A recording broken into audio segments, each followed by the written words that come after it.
Сәлеметсіздер ме, құрметті білім алушылар. Педагогика пәнінен кезекті сабағымызды бастайық.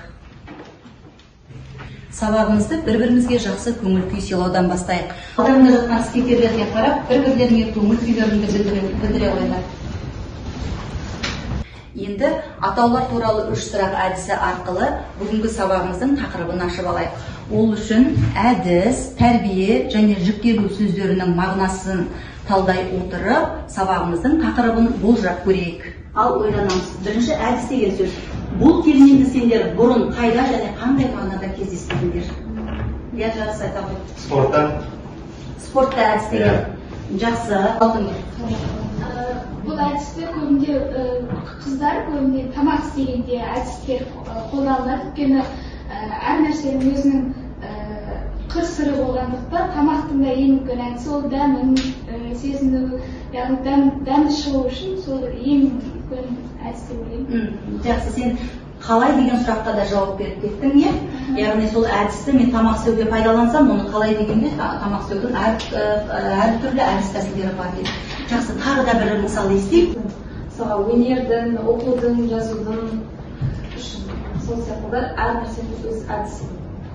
Жақсы, келесі тәрбие деген терминді есімізге тез түсірейік. Отбасында естейміз, яғни өзіміз білетінде отбасында берілетін тәрбие болады. Сол себепті отбасында жиі кездесетін сөздердің бірі болады. Жақсы.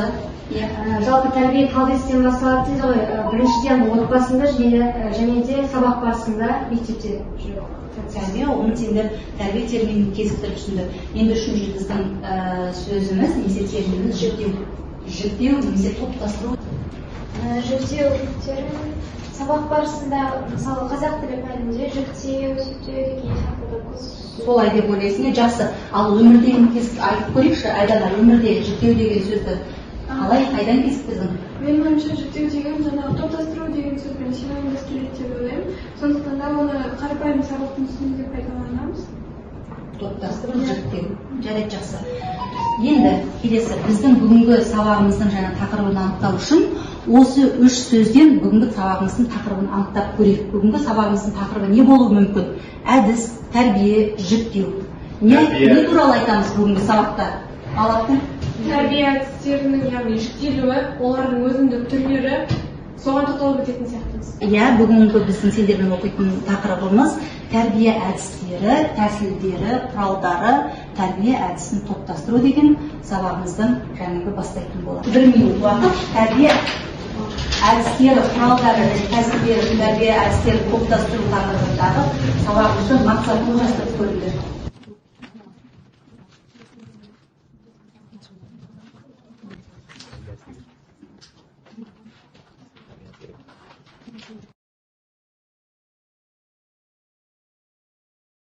Қалайдан айта қойсың?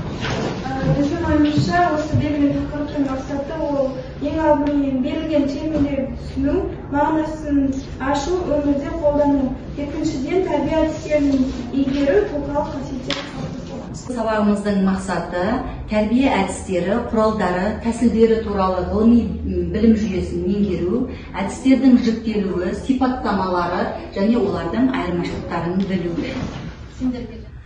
Сонымен бүгін біз сіздермен сабағымыздың мақсатын айқындап алдық. Енді сабағымыздың міндеттерімен таныс болыңыздар. Тәрбие әдістері, тәсілдері, құралдары жүктелу туралы ұғымдарын біледі. Тәрбие әдістерін топтастырады. Бала тәрбиесіне сәйкес тәрбие әдістерін таңдап алады. Сабағымыздың міндетін шешуде керегін таңда әдісі арқылы жұмыс жасайық. Бірінші топ тәрбие әдістері, тәсілдері және құралдары арқылы постер құрайсыздар. Екінші топ тәрбие әдістерін жүктеу бойынша сызба құрастырасыздар. Және үшінші топ тәрбие әдістерінің ұтымды жақтары мен кемшіліктері бойынша кесте толтырасыздар.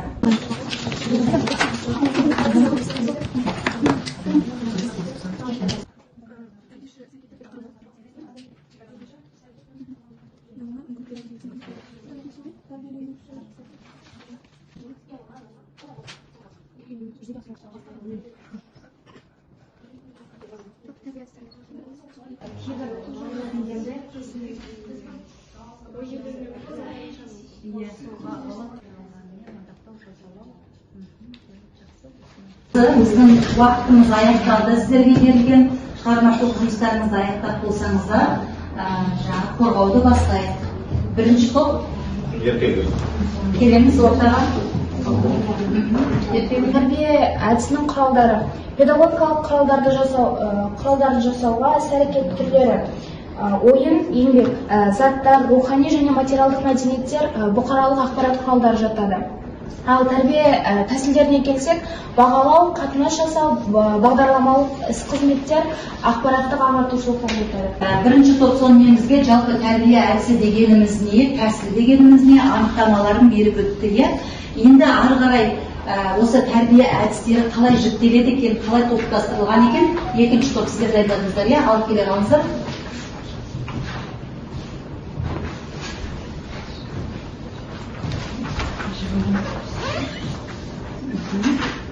Дұрыстап қояйық. Көріне ме сіздерге? Көрініп тұр. Сонымен жаңағы тәрбие әдістері бірнеше топтарға топтастырылып жіктелген екен. Айтамыз. Тәрбие әдістері төртке бөлінеді.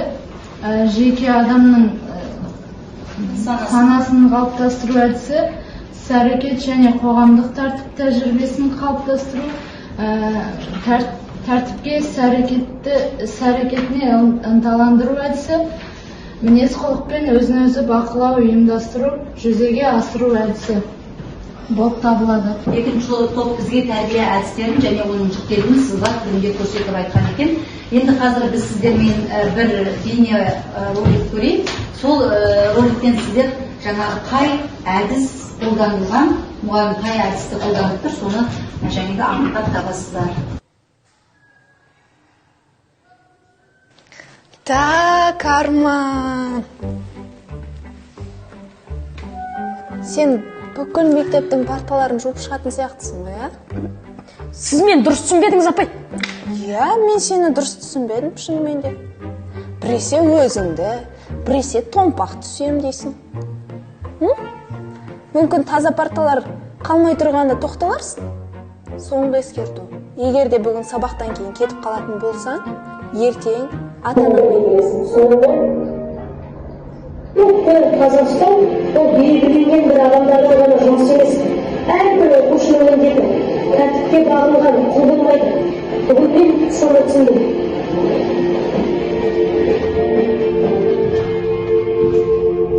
Арманның жасаған іс-әрекетін көрдіңдер. Ол қандай жағымсыз іс-әрекет жасады? Не айдана? Ол өзінің сыныптастарымен бірге қатаныссыз тастаған. Жақсы. Енді осы жерде қандай тәрбие әдісі жүзеге асты? Мұғалім келді және Арманға сол туралы айтайық.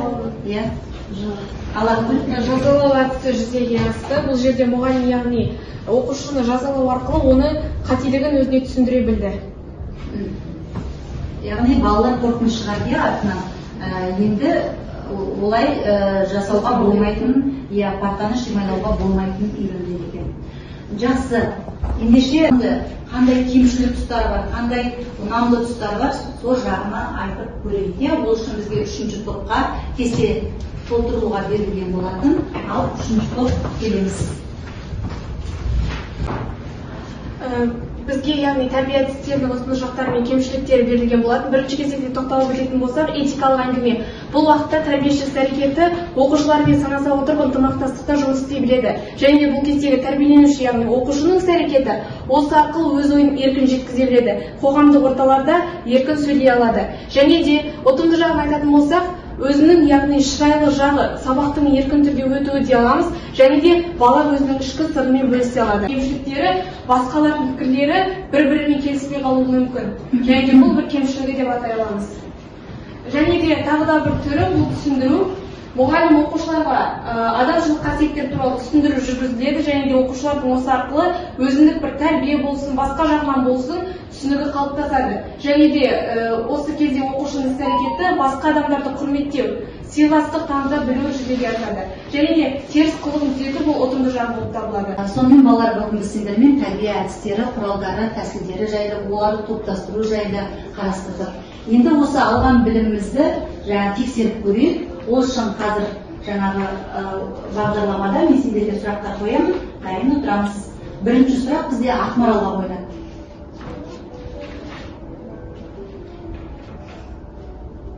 Иә. Ақмарал, саған мынандай сұрақ, жеке адамның санасын қалыптастыратын әдістерді атап. Жеке адамның санасын қалыптастыратын әдістер бұлар этикалық, әңгімелі, пікірталас және өнеге. Жақсы, отыралы. Келесі. Олар жас ерекшеліктеріне байланысты, әдістеріне байланысты, құралдарына, тәсілдеріне байланысты. Таңдаймыз деп ойлайсыз ба? Жарайды, жақсы. Келесі сұрақ, тәрбие әдісі дегеніміз не? Тәрбие әдісі дегеніміз жалпы оқушылардың тұлғалық қасиеттерін қалыптастыратын тәрбиенің тәсілдері болып табылады. Олардың өзі жалпы тәрбие әдістерінің құралдары болады және тәсілдері болады. Және бүгінгі сабағымызға кері байланыс жасайық. Сендерге досыма хат деп аталатын әдіс арқылы бүгінгі сабақтан жаңа алған әсерлерін және түйген ойларын бойынша достарына хат жазу ұсынылады. Сендерге 3 минут уақыт.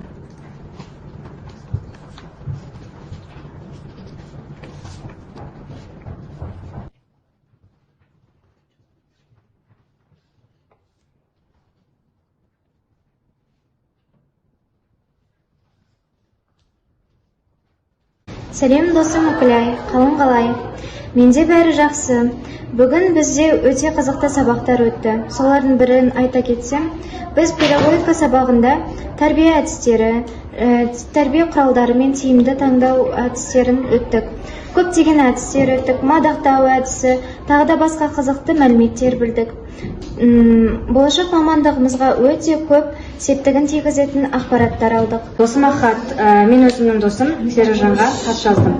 Сәлем Серікжан, бүгін біз сабақ барысында тәрбие әдістері мен құралдары туралы өттік. Сол бойынша оның ұтымды және кем тұстарын, яғни кемшіліктерін анықтадық.